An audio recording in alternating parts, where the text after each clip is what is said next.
Antes de me casar com Lucas, eu tinha uma vida simples, mas digna. Trabalhava como recepcionista de uma clínica odontológica, morava com minha mãe e cuidava das minhas coisas com liberdade. Foi nesse ambiente que conheci o Lucas, que na época parecia um homem gentil, esforçado e até protetor. Ele me encantou com palavras doces e gestos que, olhando hoje, vejo que já eram sinais de controle disfarçados de carinho. Logo engravidei e, por pressão dele, larguei o emprego. Você vai ficar em casa e cuidar da criança. É o certo, ele dizia. Eu aceitei. Achei que era um gesto de cuidado. Só que, após o nascimento do Miguel, tudo mudou. Lucas começou a reclamar de tudo, do choro do bebê, da bagunça da casa, da comida que, segundo ele, nunca era boa o bastante. Quando tentei voltar a trabalhar, ele impediu. Quem vai cuidar do Miguel? Você é mãe agora, não adianta querer fugir da sua obrigação. Aos poucos, fui ficando cada vez mais presa à casa. Ele não deixava dinheiro comigo. Dizia que quem não trabalha fora, não precisa mexer com dinheiro. Se eu precisava comprar algo para o Miguel, ele pedia notas fiscais, fazia perguntas e até escondia o cartão quando via que eu me aproximava da carteira. Comecei a viver com o mínimo. Fazia mágica para alimentar nosso filho e, muitas vezes, deixava de comer para garantir o prato dele. Naquela época, já havia dias em que minha única refeição era um resto de arroz do jantar anterior. Miguel ainda mamava, mas já precisava de frutas, papinhas, leite. Eu usava a criatividade e a pouca comida que restava. Quando o leite acabou e Lucas não comprou mais, usei água com aveia até poder receber um pacote da dona Cida, a vizinha do lado, que percebeu que algo estava errado. Lucas, porém, não via problema. Para ele, o que eu fazia era obrigação. Uma vez, quando tentei conversar sobre nosso orçamento, ele respondeu: "Você quer o quê? Comer picanha agora? Cuida da casa, que é para isso que serve." Eu queria chorar, gritar, fugir, mas sentia que não podia. Tinha medo de sair com meu filho e não ter para onde ir. Então continuei ali, resistindo como podia. Meus cabelos começaram a cair. A fraqueza se tornou rotina. Sentia tonturas o tempo todo, mas fingia estar bem para não assustar o Miguel. Ele era meu único motivo de levantar da cama todos os dias. E mesmo quando Lucas passava por mim como se eu fosse invisível, eu ainda tentava manter a esperança de que ele notasse o que estava fazendo. Uma tarde, enquanto lavava o banheiro, senti uma tontura mais forte. Me apoiei na parede, fechei os olhos, respirei fundo e continuei. Achei que era momentâneo. Mas não era. A cada dia, o corpo dava sinais mais claros de exaustão. Minhas unhas quebravam, minha pele ressecava e o estômago doía com frequência. Eu estava morrendo aos poucos. E Lucas dizia: "Isso é psicológico. Você fica se fazendo de coitada." O estupim aconteceu numa manhã quente de quinta-feira. Miguel tinha acordado chorando e eu estava preparando mingau ralo com o pouco de aveia que restava. Quando terminei, fui limpar a cozinha. Estava de cócoras, esfregando o chão com um pano velho, quando a visão escureceu. Senti a cabeça rodar e, antes que pudesse me apoiar, caí de lado com força. Acordei minutos depois, com a testa dolorida e Miguel puxando meu braço, assustado. A luz estava forte. O chão, gelado. Me esforcei para sentar, mas o corpo não respondia. Foi então que Lucas entrou. Ele me olhou de cima, revirou os olhos e soltou: "Levanta. Isso é drama. Você faz isso para chamar atenção." Eu mal conseguia responder. A boca seca, a garganta ardendo, e ele simplesmente saiu da cozinha. Eu fiquei ali, sentada, humilhada, envergonhada, sem entender como ele conseguia me ver daquele jeito. O Miguel continuava chorando, e eu puxei com dificuldade pro meu colo. Encostei na parede e fechei os olhos, tentando encontrar forças que não existiam mais. Foi nesse momento que ouvi a voz da dona Cida vindo do quintal. Ela gritava perguntando se estava tudo bem. Eu quis responder, mas não consegui. Ela insistiu: "Oh, minha filha, tá tudo certo aí." E depois de alguns segundos de silêncio, ela entrou. Arrombou o portão, subiu os degraus da cozinha e me encontrou ainda encostada, com Miguel nos braços. Ela se abaixou rapidamente, tocou minha testa, sentiu a pele fria e correu para pegar água. Me ajudou a sentar direito, colocou uma almofada atrás da minha cabeça e disse: "Você tá sem força nenhuma, menina. Tá comendo o quê?" Eu apenas balancei a cabeça, sem saber o que dizer. Ela saiu, foi até a casa dela e voltou poucos minutos depois com um prato coberto por um pano de prato. Quando ela tirou o pano, senti o cheiro de arroz, feijão e carne. Ela me entregou o prato e disse: "Come. Depois a gente conversa." E eu comi, em silêncio, com lágrimas caindo no rosto, não só pela fome, mas porque fazia muito tempo que alguém me olhava com compaixão.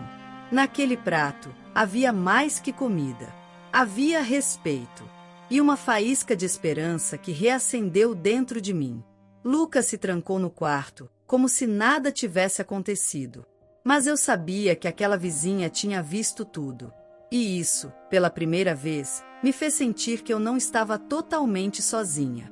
Algo dentro de mim começou a mudar. Eu não sabia como, nem quando, mas sentia que precisava sair daquele ciclo. Só ainda não sabia por onde começar.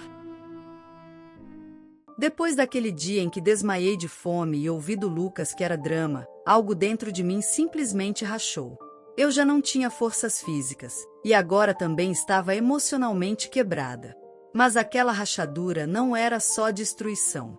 Era também a primeira fresta por onde a luz entrou. A presença da dona Cida, com aquele prato de comida nas mãos e um olhar de quem não me julgava, plantou em mim a primeira semente de que talvez fosse possível recomeçar. No dia seguinte, mesmo fraca, eu me esforcei para manter uma rotina com o Miguel. Vesti ele, fiz o pouco de mingau que ainda dava e brinquei como pude. Lucas agia como se nada tivesse acontecido. Saiu cedo, voltou tarde, me ignorando completamente. Mas no fundo, eu sabia que ele havia percebido que a vizinha vira tudo. E isso o incomodava. Porque pela primeira vez, a imagem que ele cultivava de marido trabalhador com a esposa em casa começava a rachar também. No terceiro dia, Dona Cida me chamou no portão. Disse que tinha pensado muito no que viu e queria me ajudar, mas sem se meter na minha vida. Você é jovem, tem um filho pequeno e ainda tem muita coisa boa pela frente. Mas para isso, tem que sair dessa prisão. Ela me falou sobre a sobrinha dela, que tinha um salão de beleza e estava precisando de alguém para ajudar na limpeza, atendimento e até para aprender a fazer algumas coisas básicas. Meu coração acelerou. Há muito tempo eu não escutava ninguém falar comigo sobre oportunidade, sobre futuro, sobre dignidade. Agradeci, e mesmo com medo, aceitei o número. Passei o dia inteiro pensando naquilo. Lembrei que antes de engravidar, cheguei a fazer um curso de maquiagem e tinha vontade de trabalhar com beleza. Mas enterrei esse sonho junto com a minha liberdade quando entrei naquela casa para viver como esposa e mãe em tempo integral, sem o menor reconhecimento. Tirei forças de onde não tinha e vasculhei o armário em busca de roupas usáveis. Encontrei uma calça jeans mais velha e uma blusa branca simples. Lavei tudo à mão, torce, e pendurei no sol com o coração batendo forte. Lucas viu e perguntou: "Vai sair? Vai aonde assim, toda empolgada?" Fingi um sorriso e disse: "Talvez eu arrume alguma coisa." Ele riu debochado. "Quem vai te contratar? Mal consegue levantar da cama. Para de sonhar e cuida do que é teu." As palavras dele doeram, mas não como antes. Pela primeira vez, doeram de outro jeito. Um jeito que me empurrava para frente. Como se fossem a prova de que eu precisava mesmo sair dali. Naquela noite, deitei com a roupa pronta, meu currículo rabiscado num caderno velho, e uma esperança tímida se formando. Quando Miguel adormeceu no meu colo, fiz uma prece baixinha. "Deus, se for para eu recomeçar, me dá força." No dia da entrevista no salão, Dona Cida foi comigo. Fez questão. Disse que ia ficar com Miguel no horário e me ajudou até com o cabelo. "Vamos ajeitar esse rosto bonito. Você precisa se olhar e lembrar que é mulher, não só mãe e esposa. O salão era simples, mas limpo e organizado. A dona, Amanda, me recebeu com simpatia. Me explicou a rotina, o que eu faria, e disse que poderia começar com meio período, uma espécie de teste. Saí de lá com o coração leve. Quando voltei, Lucas estava em casa. Vi que ele já sabia. Provavelmente alguém contou. Ele fingiu ignorar, mas depois veio atrás. Já foi correr atrás de trabalho, é? Agora se acha independente? E o menino, vai deixar largado? Respondi com calma. Miguel vai ficar com a vizinha, e vou trabalhar só meio período. Vai ser bom para todos nós. Ele riu. Para mim, não muda nada. Você ainda vai voltar chorando. No fundo, eu sabia que ele não queria perder o controle. Por isso tentava minar tudo com palavras. Mas dessa vez, eu estava me segurando em algo real. No dia seguinte, comecei no salão. Varri, limpei, servi café, organizei produtos. As meninas me trataram bem. Me senti útil de novo. Amanda até me deu algumas dicas de como estudar mais para crescer ali. Você aprende rápido, ela disse. Eu quase chorei com aquele elogio. Com a ajuda de Dona Cida, consegui ir nos 3 primeiros dias. Ganhei um pequeno valor de ajuda de custo, que gastei em pão, banana, sabão e um pacote de fraldas.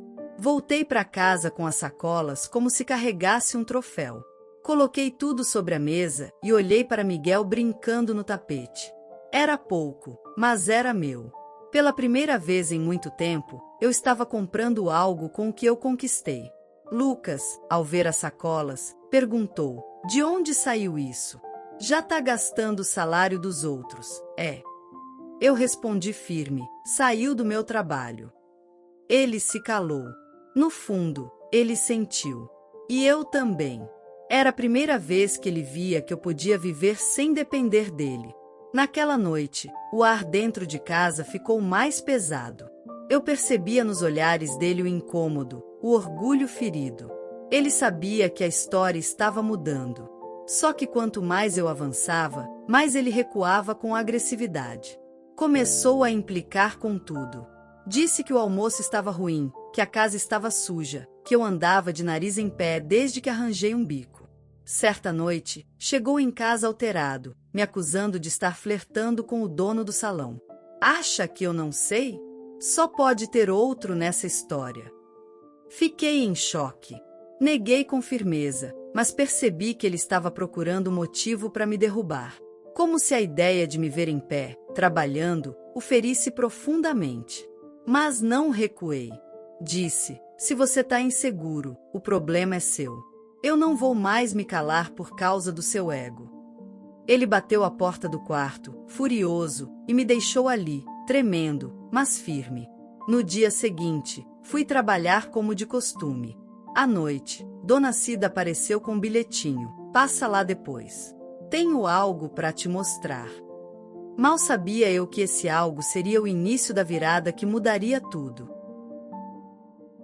O vídeo que Dona Cida gravou passou a ser um tipo de escudo invisível para mim. Mesmo que eu ainda não tivesse decidido o que fazer com ele, só saber que existia já me dava uma sensação de segurança que eu não conhecia havia anos. Pela primeira vez, Lucas sabia que tinha testemunhas. E que não poderia mais fazer comigo o que quisesse, sem consequência. Era como se o medo tivesse mudado de lado. Continuei trabalhando no salão com mais empenho. Amanda, a dona, era generosa, mas firme. Me ensinava, corrigia, me empurrava para frente. Ela percebeu que eu precisava mais do que dinheiro, precisava resgatar minha autoestima, minha identidade. E fazia isso aos poucos. Um elogio aqui, uma sugestão ali, e até um convite para participar de um curso básico de design de sobrancelhas, sem custo, com uma amiga dela.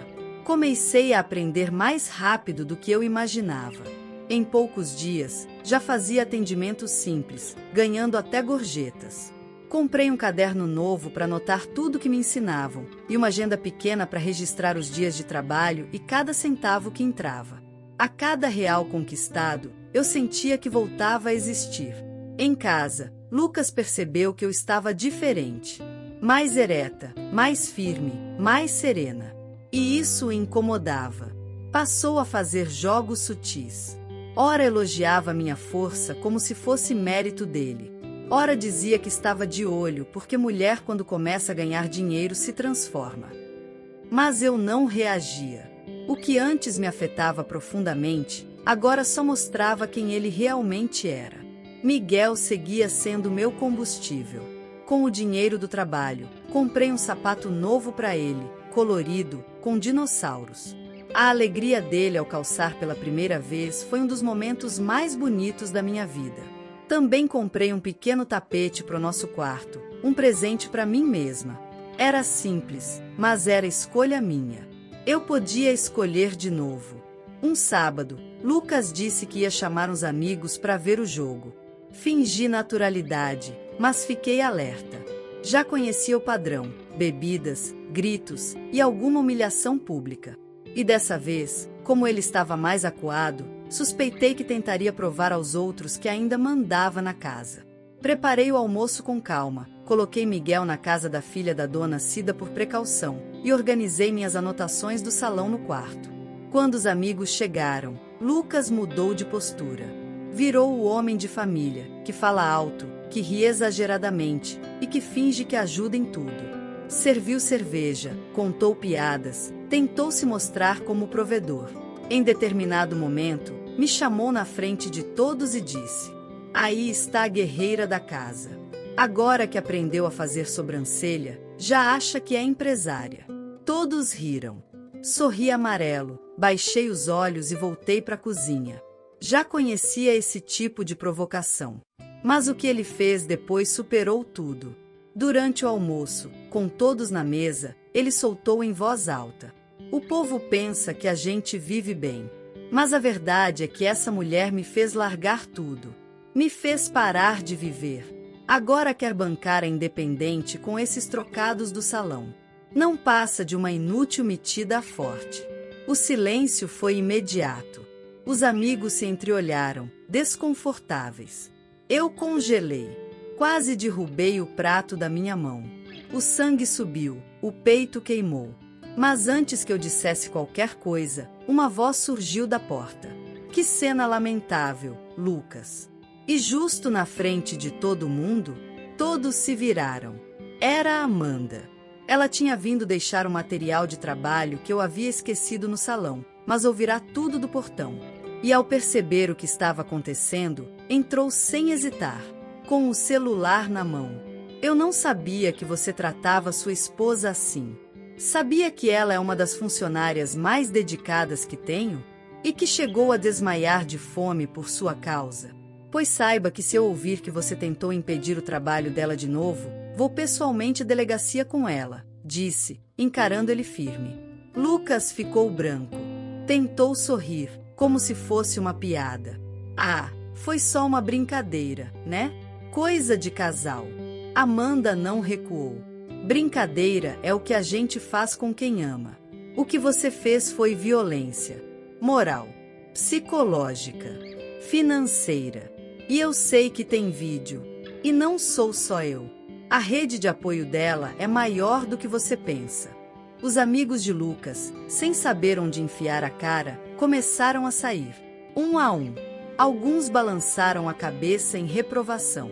Lucas se encolheu no canto da sala, calado. Eu me aproximei, agradeci a Amanda e fui até a cozinha. Peguei a agenda onde anotava meus ganhos e voltei.